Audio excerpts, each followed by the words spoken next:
Throwaway because my main has coworkers and my wife knows my username. Also on mobile. Sorry for formatting. So yeah. I'm 34 years old, married to my wife 32, for almost 7 years, together for 10. No kids yet, 2 dogs, mortgage, joint Costco card, the whole boring adult starter pack. Up until about 3 months ago, I genuinely thought we were fine? Not fireworks everyday fine, but stable, comfortable. The kind of marriage where you argue about dishes and whose turn it is to call the plumber, not about trust. Looking back, there were signs. Not red flags so much as beige flags. Stuff I brushed off because life is busy and marriages go through phases. She started snapping at me over nothing. Like nothing. I'd ask how her day was and get hit with, "Can you not interrogate me the second I walk in?" Okay, cool, my bad for caring. She also got weirdly protective of her phone. Always face down. Always on silent. If I picked it up to move it, she'd suddenly appear like a horror movie jump scare. Why are you touching my phone? Meanwhile, I know her passcode and she knows mine.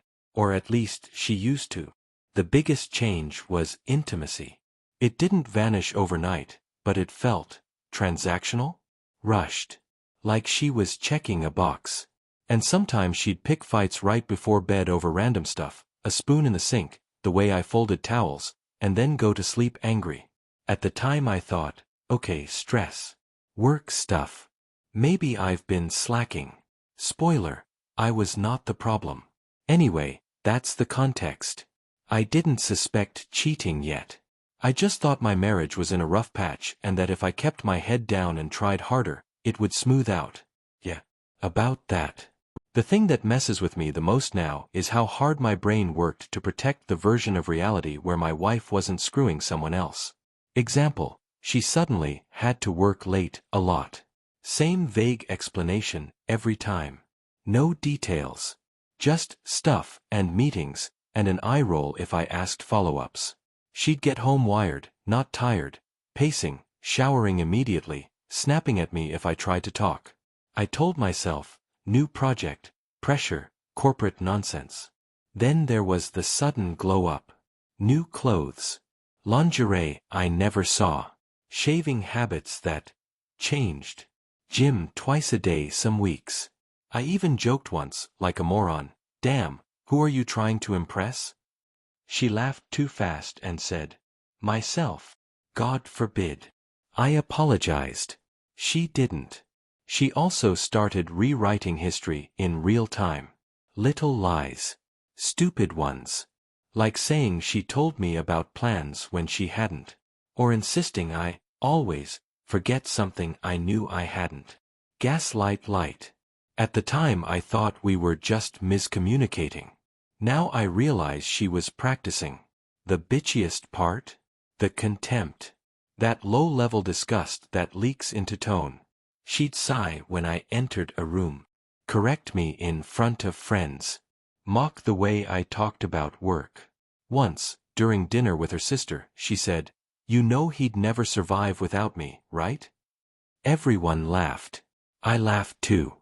Inside, something cracked. I started feeling like a guest in my own house. Like I was inconveniencing her just by existing. But every time I almost connected the dots, I talked myself out of it. 10 years together. A shared life. People don't just torch that, right? Right.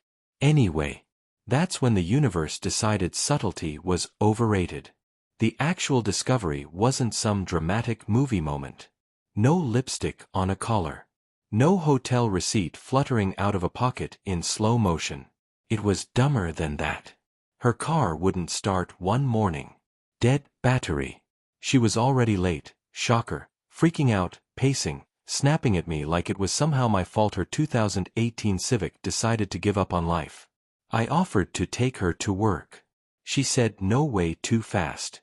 Like, panic fast. Then corrected herself and said, "I just don't want to inconvenience you." That should have been the moment. But nope. I jump-started the car instead. Later that day, I took her car to get the battery replaced because, supportive husband energy. While I'm driving it, her phone connects to Bluetooth automatically. A notification pops up on the dash. Not a message preview, just a name. Mark. I know a Mark. Co-worker Mark. Middle-aged, married, talks too loud at barbecues. I've met him twice. No heart emoji. Ever. I tell myself maybe it's a different Mark. People have hearts in contact names sometimes. Maybe it's her cousin. Or a group chat. Or literally anything that doesn't implode my life. Then another notification. And another. Back to back. Like someone impatient. When I parked, curiosity beat denial by about half a second. The phone was unlocked. I didn't snoop. I didn't even have to. The thread was open. Top message, sent 10 minutes earlier. Last night was insane. I can still feel you. My stomach dropped so hard I thought I was going to puke in the parking lot of a goddamn Jiffy Lube. I scrolled. I know I shouldn't have. I know some people say don't read, it'll haunt you. Too late. It already does. There were months of messages. Hotel jokes. Complaints about me. Plans. Photos I will never unsee. Voice memos. Her calling him baby, in a way she hasn't called me in years. And the worst one, the one that actually broke me. I wish I'd met you first. I sat there with the engine off, hands shaking, surrounded by the smell of oil and burnt coffee, realizing my marriage had already ended. I just hadn't been informed yet. I don't remember driving home. I do remember thinking, over and over, don't confront her yet. Get your head straight. I did not, in fact, get my head straight. I got home and just sat there. On the couch. Lights off. Dogs confused because it wasn't dinner time yet and I was very clearly not okay. I kept replaying that message in my head like my brain was chewing glass. I wish I'd met you first. 10 years. Gone. Reduced to a sentence she probably typed while taking a shit. I didn't cry right away. That surprised me. I thought I would collapse or scream or punch a wall like in movies. Instead, I felt hollow. Like someone scooped me out and forgot to put anything back in. My hands were steady, which felt wrong. My heart was racing, which also felt wrong. Everything was wrong. I started noticing stuff around the house. Her shoes by the door. A mug she left in the sink. A sweatshirt of mine she'd stolen years ago and never gave back. Normal shit that suddenly felt radioactive. Like it belonged to a stranger who just happened to live in my house. I checked the time. She'd be home in an hour. That's when the adrenaline hit. I paced. I rehearsed conversations out loud like a lunatic. Calm confrontation. Angry confrontation. Sarcastic confrontation. Divorce court monologue confrontation. I opened my laptop and Googled things I never thought I'd Google. What to do if spouse is cheating, should you confront immediately, how to tell if affair is emotional or physical, oh, buddy.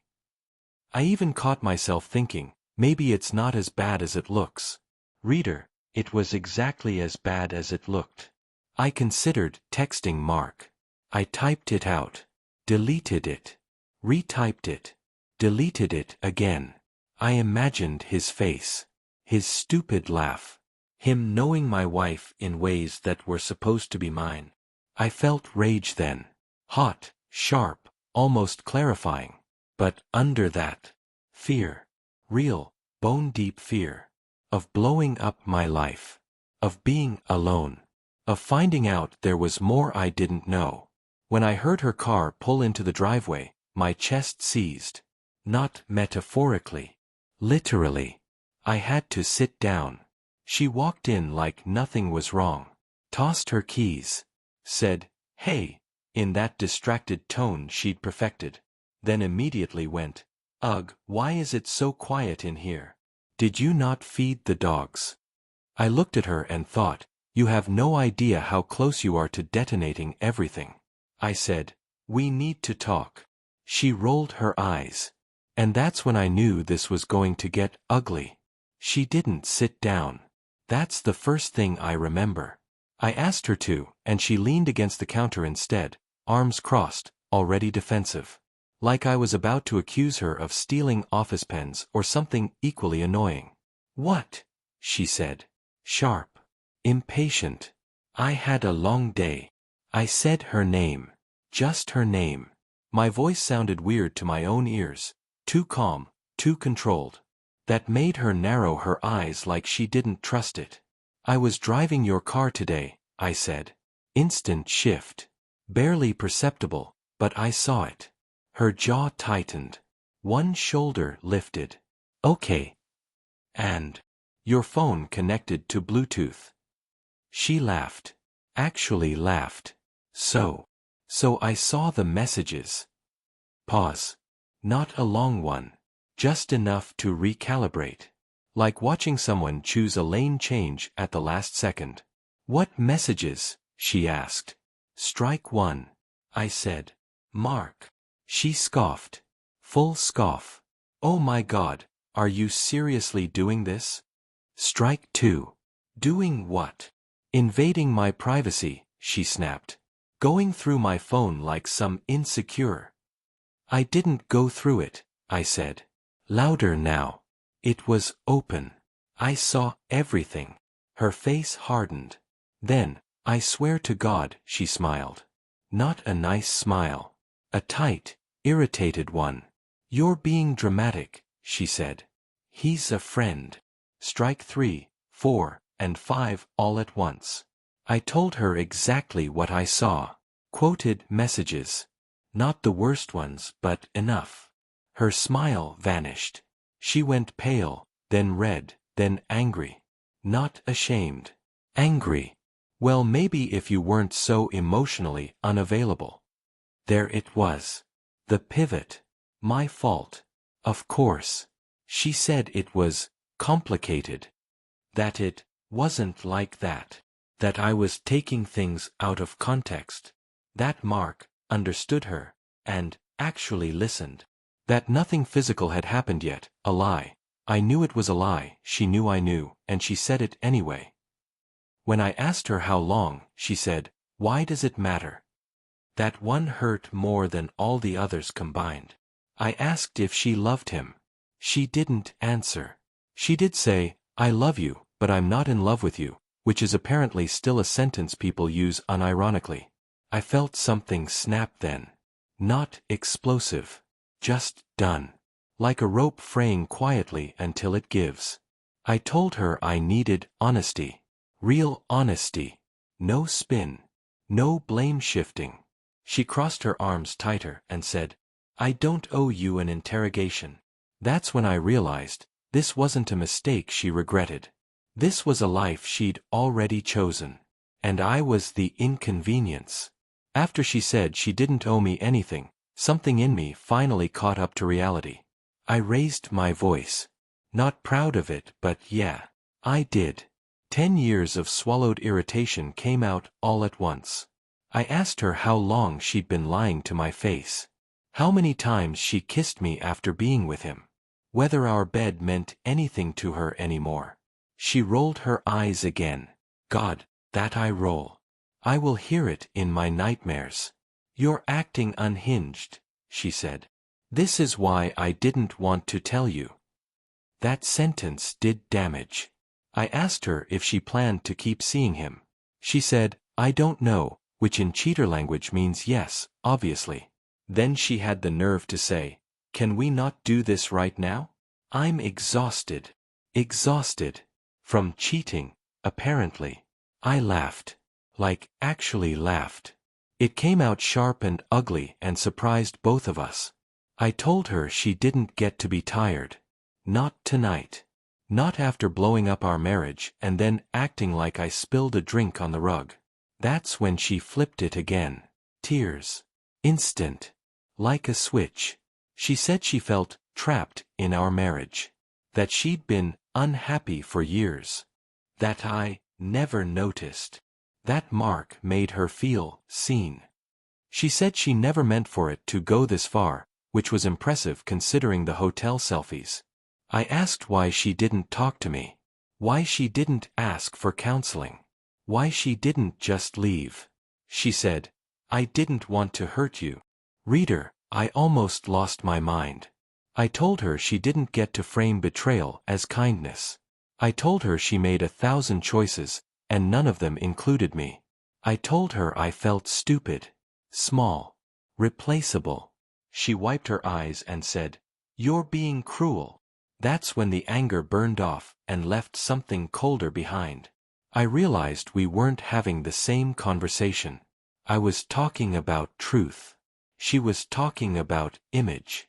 About minimizing fallout. About damage control. I asked her one last question that night. "If I hadn't found out, would you have told me?" She hesitated. Too long. And that was my answer.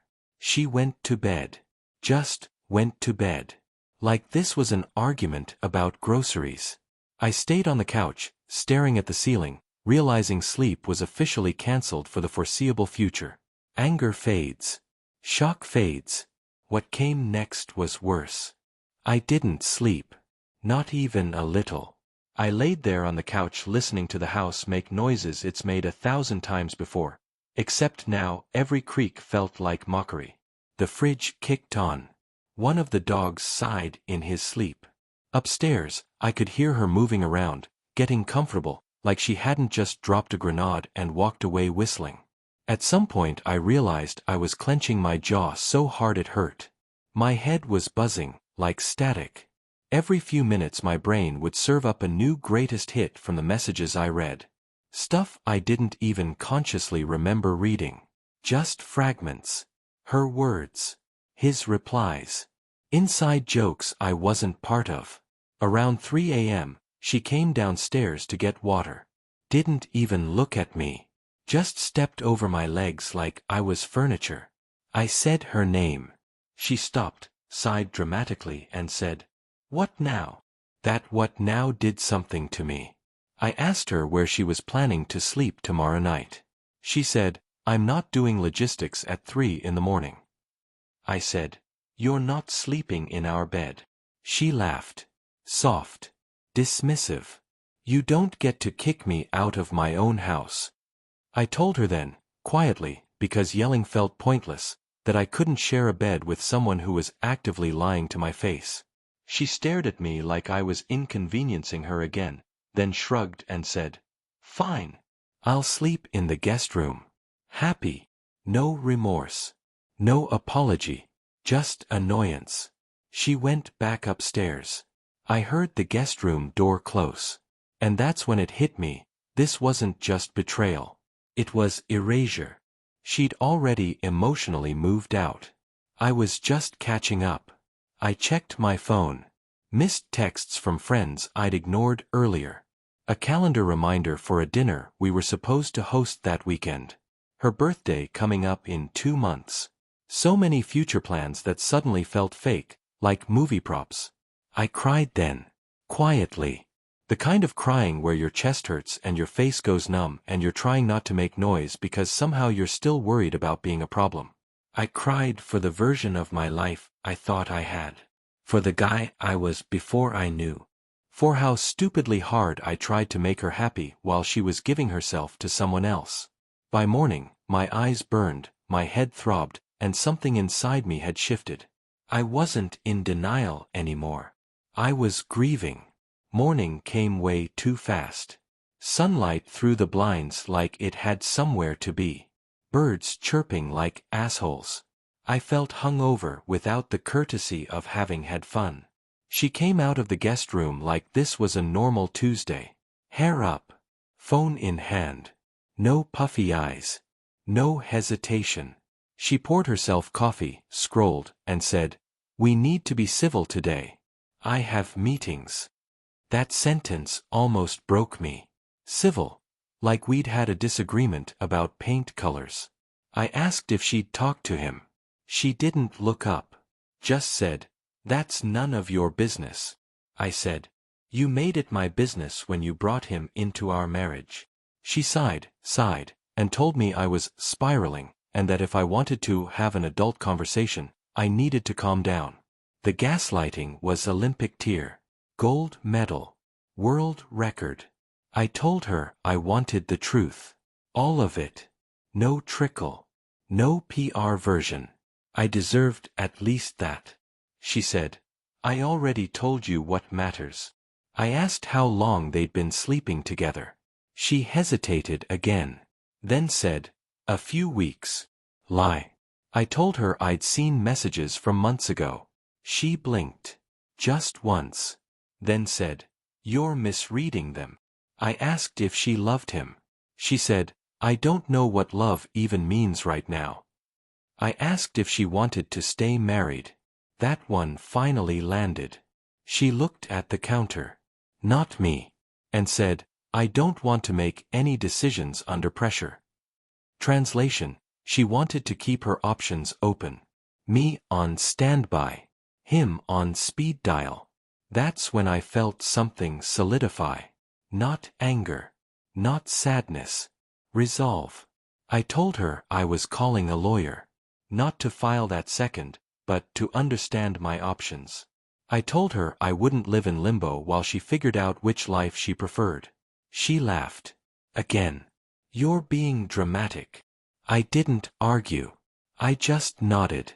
And for the first time since all this started, her laughter sounded unsure.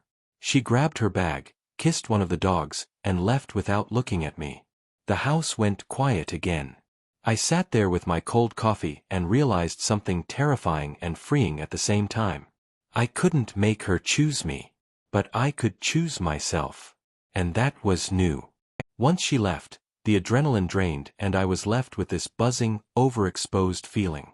Like everything was too bright and too quiet at the same time.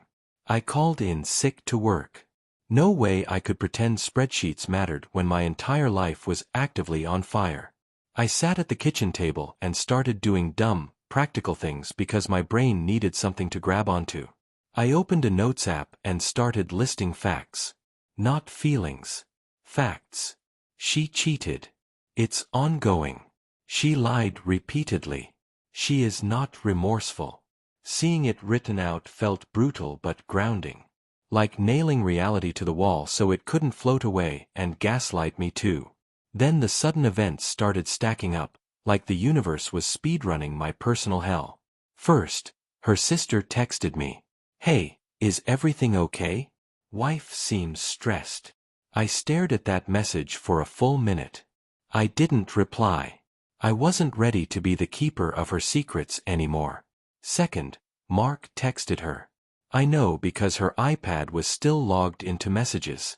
I wasn't trying to snoop this time. The notification just popped up while I was walking past. Did he find out? That one punched me in the throat. Third, the bank app pinged. She'd moved money. Not a ton, but enough to notice. For bills, she'd probably say later. My trust took another hit. By noon, I felt like I'd aged 5 years. When she came home unexpectedly early, my heart jumped into my throat. She said one of her meetings got cancelled. She looked irritated to see me still there, like I'd failed to disappear on schedule. She asked if I'd told anyone. I said, no. Have you? She said, well, don't. This is private. This. Not our marriage. Not your affair. Just this. An inconvenience to manage. She noticed the notes on my phone when I locked the screen. Asked what I was writing. Reality, I said. She rolled her eyes and said, you're trying to paint me as a villain. I almost said you did that yourself, but I didn't. I was learning, finally, that arguing with someone who's rewriting the story in their head is like screaming into a void. She went back to the guest room and closed the door. That's when it hit me, even in the same house, we were already living separate lives. And mine was about to get very, very real. I didn't plan to tell anyone that day. I really didn't. I thought I'd hold it together, be stoic, get my ducks in a row like some emotionally mature adult. Then my best friend called. He could hear it immediately. That pause when I answered. That flatness. He asked, what's wrong? In that way that means don't lie to me. So I didn't. I told him everything in this rushed, disjointed way. The phone, the messages, the confrontation, her acting like I was an inconvenience in my own marriage. I remember staring at the wall while I talked, like if I looked at anything familiar, I'd lose it. He didn't interrupt. When I finished, there was silence. Then he said, very calmly, "I'm really sorry, man. That's brutal." And just like that, I cracked again. Not the sobbing from the night before kind. This was quieter. Heavier. The kind where tears just slide down your face while you're sitting upright, trying to breathe like a normal human. He let me have it. Didn't rush me. Didn't try to fix it. Then he said something important. "None of this is on you." I didn't realize how badly I needed to hear that until he said it. He asked if I was safe. If I had somewhere to go. If I wanted him to come over. I said not yet. I wasn't ready for my house to feel witnessed. But knowing I wasn't alone anymore helped more than I expected. After we hung up, I felt exposed. Like I'd broken some unspoken rule. Like I'd betrayed her by telling the truth. That's how deep the conditioning went. She came out of the guest room later and asked who I'd been on the phone with. "A friend," I said. Her eyes narrowed. "Did you tell him?" "Yes." She got angry. Not sad. Not embarrassed. Angry. "That was not your place," she snapped. "You're making me look bad." That sentence flipped a switch. I told her, "I'm done protecting your image at the expense of my sanity." She stared at me like she didn't recognize me. And maybe she didn't, because for the first time, I wasn't shrinking to keep the peace. She called me spiteful. Said I was trying to punish her.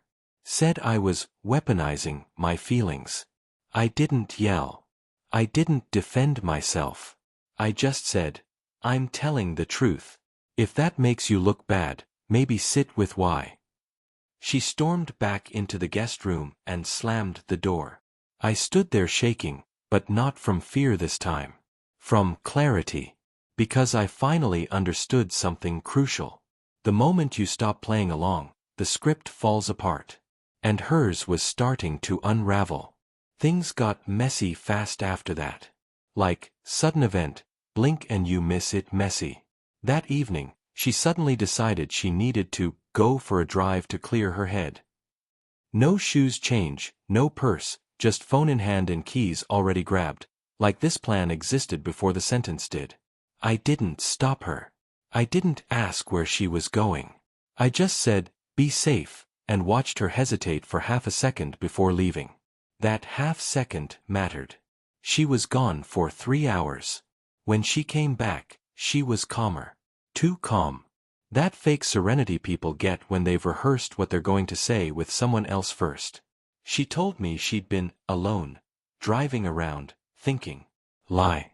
I didn't call her on it. I was done chasing truth from someone committed to hiding it. Instead, I asked a different question. "Are you still talking to him?" She said no. Immediately. Too immediately. I nodded and said, "Okay." That seemed to throw her off more than if I'd yelled. She watched me carefully, like she was waiting for the other shoe to drop.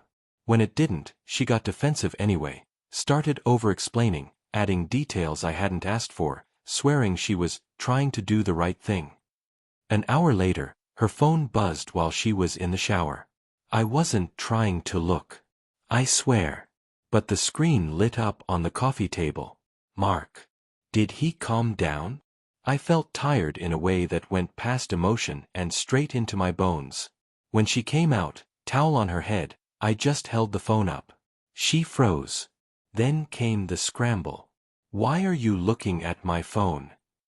Then the pivot. He just meant about work stress. Then the attack. "You're obsessed. This is unhealthy."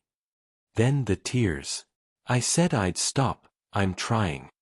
I asked her why lying felt easier than just telling me the truth. She said, "Because every time I tell you the truth, you make it worse." That one almost made me laugh. Almost. I told her I was sleeping in the guest room now. Permanently, for the time being. She protested, not because she wanted closeness, but because it made things weird. I said, things are weird. I'm just acknowledging it. She accused me of giving up too easily. Of not fighting for us. Of throwing away 10 years. I didn't remind her who lit the match. That night, alone in the guest room, I realized something sobering. She wasn't lying to protect me. She was lying to protect access to both lives. And I finally, truly understood that love doesn't look like this. Not ever. The next day she woke up different. Softer. Quieter. Like someone flipped a switch from hostile to concerned partner. She brought me coffee. My coffee. The way I like it. That alone felt surreal, like watching an ex wear your hoodie after the breakup. Familiar and wrong at the same time. I've been thinking, she said carefully, sitting across from me at the table. Not next to me. Across. Like a negotiation. Oh. She said she was willing to try. Counseling. Date nights. Reconnecting. All the buzzwords. She said she didn't want to throw everything away, and that maybe this whole thing was a wake-up call. I asked one question. Just one. Are you still talking to him? She didn't say no. She said, I told you, I'm trying to figure out my feelings. There it was. The fine print. I told her I wasn't competing with another man for my own wife. That reconciliation starts with no contact, full transparency, and actual remorse, not vague sadness about consequences. She bristled. Immediately defensive again. So you want to control me now? Nope. There it is again. Control. That word she kept pulling out like a shield. I told her boundaries aren't control. They're requirements. And that I wasn't issuing ultimatums, I was stating what I needed to stay married. She said I was being black and white. That real life was more complicated. That she needed time. Time. Always time. Time for her. Limbo for me. Then she dropped the sudden event bomb. I might be pregnant. I swear to God, the room tilted. She rushed to clarify. She didn't know, she hadn't tested yet, it was probably nothing, but she felt like I deserved to know. I asked the question my brain was screaming. Is it mine? She hesitated. That hesitation felt like being punched underwater. She started crying, saying she didn't mean it like that she was overwhelmed, that I was jumping to conclusions. I didn't yell. I didn't accuse. I just stood up because I suddenly needed distance from my own kitchen. Later, she admitted she wasn't pregnant. She'd panicked. Said it slipped out. Another lie, delivered casually, like a trial balloon. That was the moment something fundamental died. Not hope. Respect. I realized I wasn't talking to a confused partner. I was dealing with someone who would say anything to keep the floor from dropping out beneath her. And I finally understood, you can't build a future on constantly shifting ground. I went to bed that night already knowing what part 13 was going to be about. I just wasn't ready to say it out loud yet. I woke up before my alarm, heart pounding like I was late for something important. Which, I guess I was. The house was quiet. Too quiet. I lay there staring at the ceiling fan, watching it spin, thinking about how many mornings I'd woken up next to her believing we were on the same team. Thinking about how much energy I'd spent trying to understand her moods, anticipate her needs, smooth things over. And how little of that had been returned. I got up, showered, dressed, real clothes, not pajamas, and something about that felt symbolic. Like I was stepping into a version of myself that didn't revolve around damage control. She was already awake, sitting at the table scrolling on her phone. When she saw me, she looked nervous. Not scared. Not remorseful. Just uncertain, like she didn't know which version of me she was getting today. I sat down and said, I've made a decision. Her shoulders tensed. Okay. I'm done trying to save this by myself. She immediately jumped in. I said I'm willing to try. I held up my hand. Not aggressively. Just enough to stop the momentum. You're willing to try eventually. You're willing to try without letting go of him. You're willing to try as long as it doesn't cost you anything. She opened her mouth, closed it, then said, "That's not fair." "I know," I replied. "But it's accurate." I told her I was going to speak to a lawyer and start the separation process. That I wasn't doing this to punish her, or scare her, or force her to choose me. I was doing it because I couldn't live in a marriage where honesty was optional and respect was negotiable. She cried. Real tears this time. Or at least they looked real. She said she felt blindsided. She said she didn't think I'd actually leave. She said she thought we had more time. That last one stuck with me. "I gave you time," I said quietly. "You spent it elsewhere." She asked if this was final. I said, "It's final unless something radically changes. And I don't see that happening." She accused me of being cold. Of giving up when things got hard. Of not fighting for love. I didn't argue. I didn't list the lies. I didn't bring up Mark. I didn't rehash anything. I just said, love shouldn't feel like this. She went silent after that. I packed a bag later that afternoon. Not everything. Just enough. As I zipped it closed, I felt this weird mix of grief and relief, like amputating something that was killing you. When I walked out the door, she didn't follow me. And that hurt. But it also confirmed I was doing the right thing. Because someone who wants you to stay doesn't watch you leave without a fight. And for the first time in days, I could breathe. I didn't go far. Just to my friend's place across town.